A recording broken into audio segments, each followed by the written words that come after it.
Hello students, I hope आप सभी बढ़िया होंगे। एकेटीयू बी फॉर्म काउंसलिंग की रैंक कट ऑफ क्या रहने वाली है। आप सभी का यही डाउट है कि सर मेरी 50,000 रैंक बनी है, 40,000 रैंक बनी है, 25,000 रैंक बनी है। आप बताइए इतने कट ऑफ रैंक में क्या कट ऑफ जाने वाली है। सही बात यह है कि क्या कट ऑफ जाएगी, कितनी रैंक तक के बच्चों को कॉलेज मिल पाएगा। मैं इस वीडियो में यही कंप्लीट एनालिसिस करूंगा आप सभी के रैंक कट ऑफ को लेकर। मार्क की कट ऑफ हम लगातार डिस्कस करते हुए बहुत पहले से आ रहे हैं। अब उसी मार्क के आधार पर एक ऑल इंडिया रैंक आपको अलॉट की गई। जब जो लोग भी अपने रजिस्ट्रेशन प्रोसेस को कंप्लीट कर चुके हैं या जिनका भी रजिस्ट्रेशन प्रोसेस अभी होने वाला है, अभी डेट है, घबराइए मत, आराम से करिए। 18 तारीख अंतिम तिथि है, यानी कि 18 अक्टूबर 18 ऑफ अक्टूबर 2024 तक आप सभी लोग अपने रजिस्ट्रेशन प्रोसेस को कंप्लीट कर सकते हैं। जब आप अपने रजिस्ट्रेशन प्रोसेस को कर लेंगे उसके बाद आप सभी के पास एक कंफर्मेशन पेज होता है, उसमें कुछ महत्वपूर्ण जानकारियां लिखी होती हैं। जैसे कि सबसे पहले तो यदि आपने अपना रजिस्ट्रेशन सही किया है, आपका सब कुछ ठीक है, डॉक्यूमेंट से लेकर आपकी पर्सनल डिटेल तक, तो वहां पर लिखा होता है एलिजिबल फॉर काउंसलिंग। आप सभी के काउंसलिंग में बी फॉर्म के सेक्शन में स्ट्रीम वाइज एलिजिबिलिटी स्टेटस में लिखा होता है एलिजिबल फॉर काउंसलिंग, यानी कि आप सभी की चॉइस फिल होगी। जिनके में भी एलिजिबल फॉर काउंसलिंग लिखा गया है उनकी चॉइस फिलिंग होगी। ये चीज आप क्लियर रखिए। जो लोग अभी करेंगे वो भी इस चीज को समझ लें कि एलिजिबल फॉर काउंसलिंग आना मस्ट है। फिर उसके बाद एलिजिबल फॉर काउंसलिंग के जस्ट ऊपर ऑल इंडिया रैंक आपकी लिखी गई है, all India rank B pharm course. अब वो रैंक कुछ भी हो सकती है, किसी स्टूडेंट की 50,000 है, 60,000 है। आप में से बहुत से छात्र हैं जो मुझसे लगातार ये चीज पूछ रहे, सर बताइए मेरी रैंक 50,000 है, मेरी रैंक 45,000 है, मेरी रैंक 10,000 है, 3,000 है, 4,000 है, ज्यादा से ज्यादा या कम से कम। सर बताइए यदि 40,000 रैंक है तब तो मुझे अच्छे कॉलेज में एडमिशन ही नहीं मिलेगा। यहाँ पर सभी स्टूडेंट्स का यही सवाल है कि सर मेरी रैंक जो इतनी ज़्यादा है, 40,000 50,000 रैंक है, 25,000 है, 10,000 है, 15,000 है, जो भी आपकी रैंक है, आप तो यही कहेंगे सर बेस्ट कॉलेज कितने हो सकते हैं। बेस्ट कॉलेज मेरे पास बहुत होंगे, 100 कॉलेज होंगे, और उन 100 कॉलेज की यदि हम सीट को देखें, कैलकुलेट करें, तो मेरे पास 10,000 सीटें टोटल, और रैंक मेरी इतनी ज़्यादा हो गई है। अब आप बताइए कि मुझे कॉलेज बढ़िया वाला कैसे मिल पाएगा। इतनी रैंक, मतलब 40,000 रैंक है और कॉलेज चाहिए हमको जो है 10,000 रैंक है, मतलब मेरी रैंक है 40,000, सीटें हैं 10,000 टॉप कॉलेज की, मुझे कैसे अलाट होगा। 10 से 15,000 के उस रेंज में मैं किस तरीके से फिट बैठूंगा। इसी पॉइंट को डेडिकेटेड ये वीडियो है, मैं आपको बताने वाला हूँ। आप सभी लोग, जो लोग भी अपनी काउंसलिंग हमारी टीम से करवाना चाहते हैं, डिस्क्रिप्शन में दिए गए इंस्टाग्राम अकाउंट पर मैसेज करके अपनी पूरी काउंसलिंग मेरी टीम से करवा सकते हैं। रजिस्ट्रेशन से लेके चॉइस फिलिंग तक सब कुछ घर बैठे, कुछ भी आपको करने की ज़रूरत नहीं पड़ेगी। जो लोग रजिस्ट्रेशन भी करवा चुके हैं वो लोग अपनी चॉइस फिलिंग भी करवा सकते हैं। जैसे आप मान लीजिए रजिस्ट्रेशन कर चुके हैं स्वयं से, तो आप चॉइस फिलिंग भी हमारी टीम से करवा सकते हैं, जहां पर आपको बेस्ट कॉलेज सजेस्ट करना हो या फिर आपको ये चीज़ बताना हो कि हाँ इस कॉलेज के मिलने की क्या पॉसिबिलिटी है, किस तरह से काउंसलिंग में आपको वेट करना। काउंसलिंग देखिए, अभी आपने पहला पड़ाव पार किया है। ये रजिस्ट्रेशन बहुत ही इजी प्रोसेस है। रजिस्ट्रेशन आप कर ले जाते हैं, कहीं ना कहीं इजी तो नहीं है, डॉक्यूमेंट अपलोड में बहुत सारी समस्याएं आ रही हैं जो कि, लेकिन फिर भी मैं एक चीज़ आपको कहना चाहता हूँ, रजिस्ट्रेशन इजी है आपके लिए चॉइस फिलिंग के हिसाब से, क्योंकि चॉइस फिलिंग कहीं ना कहीं एक बहुत complex process, within date 24 hour to 36 hour आपको टाइम मिलता है चॉइस फिल करने का, और उसी के दौरान आपको डिसीजंस लेने होते हैं। अब यहाँ स्टूडेंट आपको समझना होगा जो पॉइंट हम आए हैं आपके साथ डिस्कस करने के लिए। सबसे पहले तो चैनल को सब्सक्राइब आप जरूर कर लेंगे।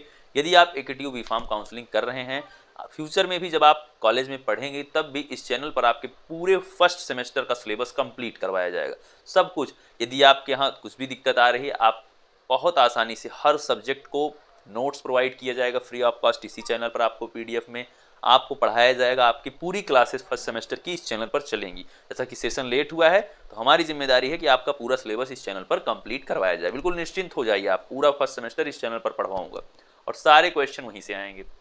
चलिए डिस्कस करते हैं आपकी रैंक कट ऑफ को लेकर। स्टूडेंट्स, जो आपके पास इस समय पर एलिजिबल फॉर काउंसलिंग के ऊपर जो सेक्शन आ रहा है, जहां पर यह चीज लिखा गया है कि आपकी all India rank B pharm, यहाँ पर किसी भी स्टूडेंट का कुछ भी हो सकता है, 15,000, 20,000, 30,000, 40,000। अब आप एक बहुत बड़ी चीज समझिएगा, ये रैंक आखिर कैसे कैलकुलेट हो रही है। जैसे ही रजिस्ट्रेशन ओपन हुआ, एकेटीयू बी फार्म कोर्स का रजिस्ट्रेशन जैसे ही ओपन हुआ, मैं एक स्टूडेंट का तुरंत रजिस्ट्रेशन कर रहा हूं, उसमें 25,000 रैंक आ रही। अब क्या मेरे से पहले 25,000 लोग रजिस्टर हो चुके हैं? नहीं, यही सवाल आप लोग पूछ रहे हैं कि सर इतनी रैंक तक के मतलब इतने इतने बच्चे इसका मतलब रजिस्ट्रेशन कर रहे हैं एकेटीयू के अंदर में बी फार्म कोर्स के लिए। ऐसा नहीं है। जितने भी छात्रों ने एकेटीयू को अपने एप्लीकेशन फॉर्म में फिल किया था, मतलब सीवीटी यूजी के एप्लीकेशन फॉर्म में जिन्होंने भी एकेटीयू और उसके बी फॉर्म कोर्स को उसमें फिल किया था वही लोग एलिजिबल हैं। वो डाटा एनटीए वाला आ रहा है। ऐसा हो सकता है कि एकेटीयू के बी फॉर्म कोर्स को तकरीबन 2 लाख बच्चों ने भरा हो, अपने एप्लीकेशन फॉर्म में 2 लाख बच्चों ने भरा हो। ये रैंक भरने वालों से आ रही, ना कि एकेटीयू में रजिस्ट्रेशन करने वालों में से। ये बहुत बड़ा पॉइंट है जो आपको समझना चाहिए। कहीं ना कहीं आपके मन में उथल पुथल का कारण यही है। खैर, चीजें काउंसलिंग चॉइस फिलिंग होगी तब तो क्लियर हो जाएंगी। जब आपको सीट मिल जाएगा, आपकी 20-25 हजार रैंक होने के बावजूद आपको एक अच्छा कॉलेज मिल जाएगा, तब यहाँ पर आप लोग समझेंगे इस चीज को। लेकिन अभी मैं आपको अभी के लिए बता दे रहा हूँ, ये जो आपकी रैंक आ रही है, ये रैंक उस आपके सीवीटी यूजी के एप्लीकेशन फॉर्म के अकॉर्डिंग आ रही। जितने भी बच्चों ने पूरे सीवीटी में ऑल इंडिया जितने भी बच्चों ने एकेटीयू और उसके बी फॉर्म कोर्स को फिल किया था, उनके मार्क के आधार पर ये रैंक आपकी निकल के आ रही। अब आप सोच रहे हैं कि सर हो सकता है कि मेरा एडमिशन ना हो 20,000 रैंक तक। बिल्कुल मत घबराइए। ऐसा हो सकता है कि 20,000 आपकी रैंक है, उसके आगे के जो 19,999 बच्चे हैं उसमें से 10,000 लोगों ने रजिस्ट्रेशन ही ना किया हो, 10-15 हजार लोगों ने। और इसकी पूरी संभावना है। क्यों? क्योंकि काउंसलिंग इतनी लेट हुई कि बच्चे किसी और यूनिवर्सिटी, किसी और कोर्स, हमारे पास ही तमाम लोग थे जिन्होंने अपने पहले रजिस्ट्रेशन के लिए बोला, बाद में उन्होंने रिफंड भी ले लिया क्योंकि काउंसलिंग लेट हो रही थी। उन्होंने बोला सर हम नहीं करवा पाएंगे। ठीक है भैया, मत करवाइए। मैं तो आप लोगों को हमेशा बताता रहा हूँ कि आप काउंसलिंग करें, काउंसलिंग के थ्रू ही एडमिशन लें। अब फायदा उनको मिलेगा जिनकी रैंक ज़्यादा है। तो आप ये ना घबराएं कि 25,000, 30,000, 40,000 रैंक है तो कॉलेज मिलने में प्रॉब्लम होगी। बिल्कुल नहीं होगी। अच्छा कॉलेज आपको मिलेगा। रैंक यही है कि सीवीटी यूजी में जिन्होंने भी भरा है बी फार्म कोर्स और एकेटीयू, रैंक उसके हिसाब से कैलकुलेट हो रही है, ना कि टोटल एकेटीयू के रजिस्टर्ड स्टूडेंट, मतलब जो रजिस्ट्रेशन इस टाइम पर प्रेजेंट टाइम पे जो लोग काउंसलिंग के लिए रजिस्ट्रेशन किए हैं, ये रैंक इससे नहीं डिसाइड हो रही। ये रैंक उस सीवीटी एग्जाम वाले फिलअप से डिसाइड हो रही। आई थिंक आप ये मेरी बात समझ गए होंगे कि रैंक से कोई फर्क नहीं पड़ता है। आपकी रैंक बहुत ज़्यादा है, बहुत कम है, तब तो अच्छा ही है। जितना कम है वो तो कहीं ना कहीं प्लस पॉइंट है ही, लेकिन बहुत ज़्यादा भी जिनकी रैंक है वो इस चीज़ को लेकर परेशान ना हो। रैंक कट ऑफ बहुत ही कम रहने वाली है इस वर्ष, इसके लिए आपको परेशान नहीं होना है। आप लोग ये चीज़ पहले, और एक चीज़ और बच्चे पूछते हैं, रैंक कट ऑफ जैसे मान लीजिए कि मेरी सर 3,000 रैंक है, 4,000 रैंक है, आप बताइए मुझे कौन सा कॉलेज मिल पाएगा। यही तो समझाना चाह रहा हूँ मैं कि जो बच्चे चले गए हैं, ज़्यादातर बच्चे, ऐसा हो सकता है कि 3,000 आपकी रैंक है, उसके पहले का कोई बच्चा हो ही ना, 2, 4, 10, 20 बच्चे हों। समझिएगा मेरी बात को, ये इसकी पूरी संभावना है। क्योंकि ये मामला जो इस टाइम पर आप सभी लोग, मतलब जिसका सवाल आप लोग कर रहे हैं कि सर मेरी बताइए सर 3,000 रैंक है, बीआरडी मिल पाएगा, तो ये चीज़ मैं आपको समझाना चाहता हूँ कि आपकी रैंक बहुत ज़्यादा है। मान ली आपकी रैंक 3,000-2,500 है, हो सकता है उसके पहले के 40-50 बच्चे या 20 बच्चे, 30 बच्चे ही बचे हों। उसके अलावा एक चीज़ और है जो रैंक कट आपको आपके अफेक्ट करती है। वो क्या है? वो ये है कि जब आप लोग अपनी चॉइस फिल को करते हैं, ऐसा होता है कि जिस बच्चे का नंबर 400, 450 भी है, वो भी अपने सिटी के कॉलेजेस को प्रेफरेंस देता है। भले ही, क्योंकि सबको पता है कि एकेटी में गवर्नमेंट कॉलेज जो है उनका कुछ इतना ज़्यादा इंपॉर्टेंस नहीं बनता है वी फॉर्म कोर्स को लेकर। सिर्फ बीआरडी गोरखपुर ही इकलौता गवर्नमेंट कॉलेज है। बाकी गवर्नमेंट हो या प्राइवेट, सब एकेटीयू एफिलिएटेड कॉलेज हैं। सबके रूल रेगुलेशन जो भी है, परीक्षाएं, सब कुछ एकेटीयू करवाता है। तो गवर्नमेंट प्राइवेट से कोई बहुत ज़्यादा फर्क नहीं पड़ता है, कोई भेद नहीं है उसमें। ये अभी भी मैं क्लियर कर रहा हूँ आपको। तो यहाँ पर क्या है कि जो भी छात्र, अब मान लीजिए कि जिस बच्चे का 450 नंबर है, आप पूछते सर मेरा 300 नंबर है, 250 नंबर, बताइए मेन कैंपस मिल पाएगा कि नहीं, बताइए कोई, जबकि मतलब इतना नहीं बनता है। लेकिन अब बच्चा क्या है कि उसको ये है कि घर पे बताना है मेन कैंपस मिल गया है, और कहीं ना कहीं जिसका है सपना, तो अपने अपने तरीके से अपनी अपनी बात होती है कि हम यही कॉलेज लेंगे, तो जाहिर सी बात है अपना मन है। तो वहाँ पर बच्चे के लिए क्या है कि जो 450 वाला है वो अपने सिटी के कॉलेज को प्रेफरेंस दे रहा है। 400 नंबर, 450 नंबर वाला अपने सिटी के कॉलेज को प्रेफरेंस दे रहा है। तो जाहिर सी बात है ये चीज़ भी कट ऑफ को इफेक्ट करेगी। जिसका 250 है, 300 है, 200 है, उसको भी मेन कैंपस मिल सकता है।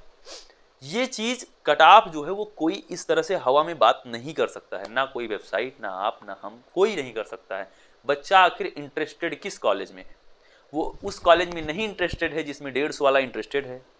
ये चीज़ बहुत ज़्यादा डिपेंड करती है। अब कोई बच्चा इसका 450 है, 400 है, वो नोएडा साइड के कॉलेज ले रहा है, मेन कैंपस की तरफ नहीं आ रहा है, बीआरडी नहीं जा रहा है, तो बहुत कम कम नंबर पे, 150 नंबर पे बीआरडी अलॉट हो जाता है, 120 130 नंबर पे बीआरडी अलॉट हो जाता है। तो इस तरह की चीज़ें चलती रहती हैं। आप परेशान ना हो, आपको एक बेस्ट कॉलेज मिलेगा। बस चॉइस फिलिंग का सही तरीका आपको पता होना चाहिए। यदि आप चॉइस फिलिंग हमारी टीम से करवाना चाहते हैं, चॉइसेस को कैसे अरेंज करना है, कब आपको चॉइसेस को अल्टर करना चाहिए, काउंसलिंग में कब तक आपको रिस्क लेना चाहिए अच्छे कॉलेज को फिल करके, ये सारी चीज़ें आपको हमारी टीम सजेस्ट करेगी। यदि आप काउंसलिंग करवाते हैं, डिस्क्रिप्शन में दिए गए इंस्टाग्राम अकाउंट पर आप मैसेज करके अभी भी आप सिर्फ चॉइस फिल के लिए सजेशंस ले सकते हैं। इसके लिए आप पूरी तरीके से स्वतंत्र हैं। बाकी हर जानकारी इस वीडियो पे आपको मिलेगी। जो भी चैनल पर वीडियोस आएंगी उसमें कोई भी जानकारी बचेगी। आई थिंक आप सभी का ये जो कट ऑफ को लेकर, रैंक को लेकर आपका डाउट था कि कम रैंक या ज़्यादा रैंक, तो ज़्यादा रैंक से घबराइए मत। एक अच्छा कॉलेज आपको मिले, बच्चे छोड़ के जा चुके हैं, वो बच्चे इंटरेस्टेड नहीं है उस कॉलेज में, ये सारी चीज़ें इफेक्ट करेंगी। और आपको 40,000 50,000 रैंक आपकी है तो उससे बिल्कुल भी परेशान नहीं। जुड़ जाइए चैनल को सब्सक्राइब करके, आने वाली हर वीडियो है आपके लिए इंपॉर्टेंट। मिलता हूं आप सभी से नेक्स्ट वीडियो में। Thank you, love you all, नमस्कार।